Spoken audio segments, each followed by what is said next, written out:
I'm Shirley Manson from Garbage, and you're watching Musica.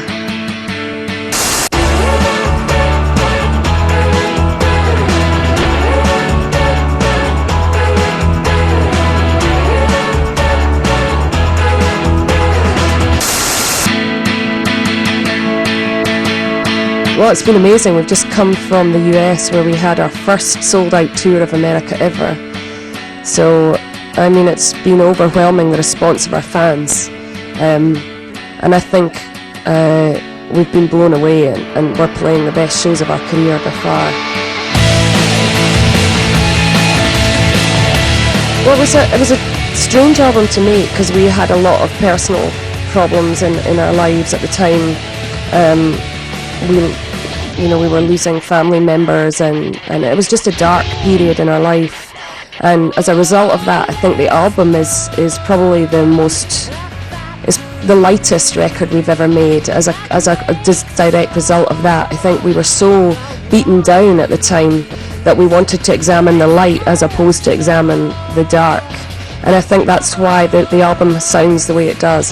It's much more, celebratory perhaps than our last two records.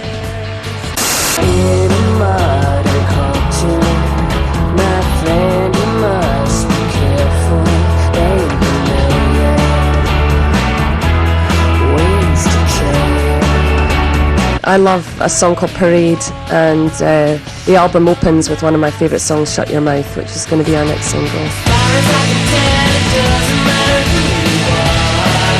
Not really. I mean, I think now in 2002, the line between producer and musician is so, marginal. With the onset of Pro Tools, anybody can produce a record. And I think far too much has been made of the fact that Butch and the boys have had some past experience in production, because really essentially they think of themselves as musicians who happen to know how to record themselves. I mean, I think the idea of the 1980s type producer who came in and told everybody what to do and what to play is long gone. Eminem is a producer, Moby's a producer. I mean, you know what I'm saying? It's just like...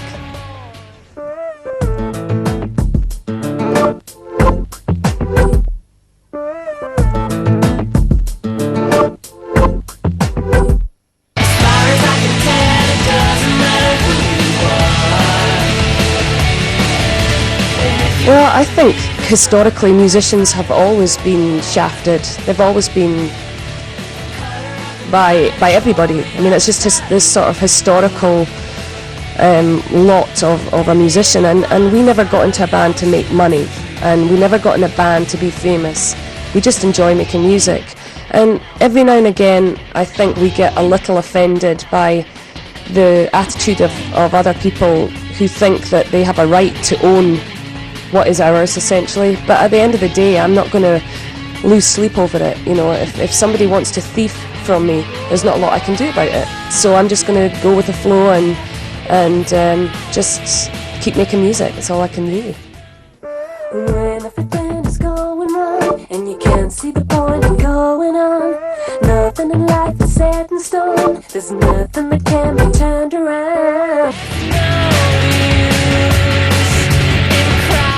God, I listen to so many different things. Really, I have really broad tastes. I mean, I love everything from, hip hop like Eminem and DMX and Missy Elliott and Dre and so on and so forth, to like the really spare stuff like the Hives and the White Stripes and the Strokes, what they're doing, and I love like PJ Harvey and Bjork and Fiona Apple. I mean, there's so many things I love.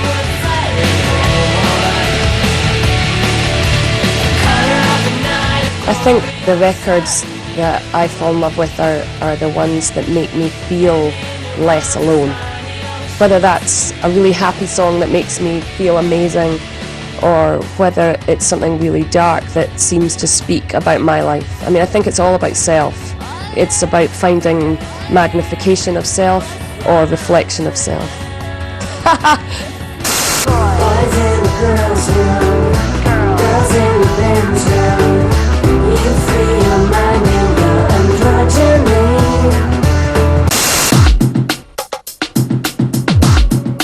Musically, I mean, I think we try and sort of amuse ourselves or keep ourselves fascinated by the process of making records. But in terms of singing, that's just, again, a sort of physical expulsion of energy or whatever. But lyrically, I mean, I guess I'm just expressing myself in the vain hope that there are people out there who say, yeah, we feel the same way as you do, and then momentarily you feel amazing. Yes, we played in a very small club called First Avenue in Minneapolis in the US, and we drove up to the gig, and there was hundreds of people outside, and we were really excited. We were like, wow, you know, we're famous already, it's our first gig, and we were really, really excited. And then we realised that the band Guar were playing upstairs, and in fact all these people weren't there to see us, they were there to see another band, and there was about 5 people in the audience when eventually we hit the stage. But and all our electronic gear packed in, I mean, it was a fiasco. Well, I have a really strange story. I mean, I never really wanted to be in a band, I never wanted to sing, I never wanted to be famous. I was in a drama group, I wanted to be an actress, and I met this boy who had a band, and he liked me because I was sort of a party girl, and he just wanted me around to sort of get a vibe going, and he invited me to join his band and do backing vocals and play keyboards, and so I fell in it sort of by accident really. And then Steve Marker in Garbage saw me on MTV with my band, and he liked my voice, and they called me up and asked me to be a lead singer. I was like, yeah, okay. No sweeter taste that you could find than fruit hanging right upon the vine. There's never been an oyster so divine, a river deep that never runs dry.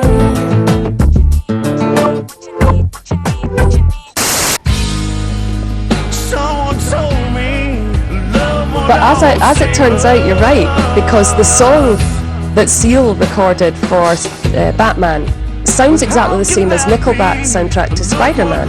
But as it turns out, and I didn't know this at the time, it's written by the same guys, so you can't sue yourself.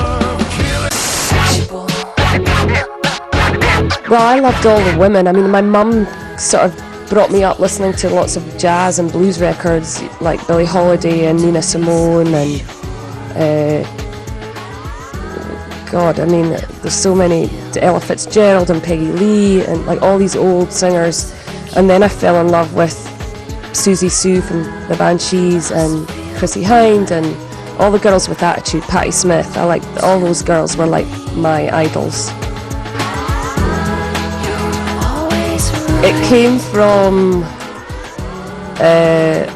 I mean, I've lost I have to be honest with you, I've lost such enthusiasm for that question. I don't know if I can answer it.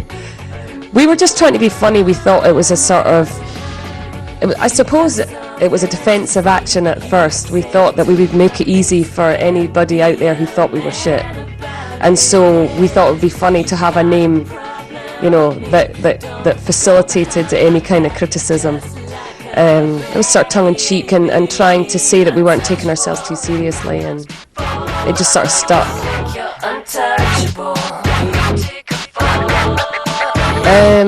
I nicked it from a whole song, Celebrity Skin. She sings Beautiful Garbage, Beautiful Hollywood, and I thought it was a good